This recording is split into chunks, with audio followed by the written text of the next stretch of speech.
महाराष्ट्रामध्ये कुठल्याही गावची ग्रामपंचायत असेल तर ती लढवत असताना नॉर्मल 20-25 लाख तर आजकाल लोक खर्च करतं एक पॅनल तर करायला लागले. ओके, तुमच्या गावात होतं का नाही आय डोंट नो, माहित नाही मला, पण काही गावामध्ये भरपूर आता ते चाललेलं आहे. तर हे करण्यापेक्षा गावामध्ये असे वेगवेगळे उपक्रम राबवले गेले पाहिजेत असं काय वाटत?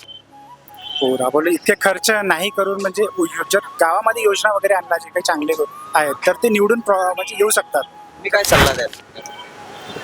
हा, नक्कीच. तुम्ही जे प्रश्न विचारलात की बाबा मी तालुक्यामध्ये राहतो, अक्कलकोट तालुका.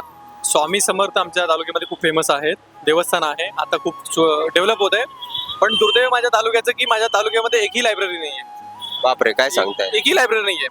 मी जेव्हा इकडे अभ्यास करायला आलो तर तेव्हा मला जाणीव झाली की आपल्या तालुक्यामध्ये लायब्ररीच नाही आहे. तर मला तालुक्याच्या ठिकाणी लायब्ररी नाही आहे. तर मला वैयक्तिक असं वाटलं की आपण थोडंसं त्याच्यासाठी पुढाकार घ्यायला पाहिजे. मी जेव्हा अधिकारी होईन, माझं पहिलं काम जे असेल ते मी पहिला तिथं करणार आहे माझ्या तालुक्यामध्ये. ती काय म्हणतात त्याला, कमी दरामध्ये माझ्या तालुक्यामध्ये मी लायब्ररी स्वतः चालू करणार आहे. ते माझं एक उद्देशच समजा तुम्ही, कारण की लायब्ररीचं महत्व इथं आल्यानंतर मला कळालं. तालुका माझ्या 3,10,000 लोकसंख्येचा तालुका आहे, तर त्या तालुक्यामध्ये लायब्ररी नाही. दुर्दैवाची गोष्ट आहे. आमदार असतील, खासदार असतील, तिथले नगरसेवक असतील, कुणाचे लक्ष नाही आहे.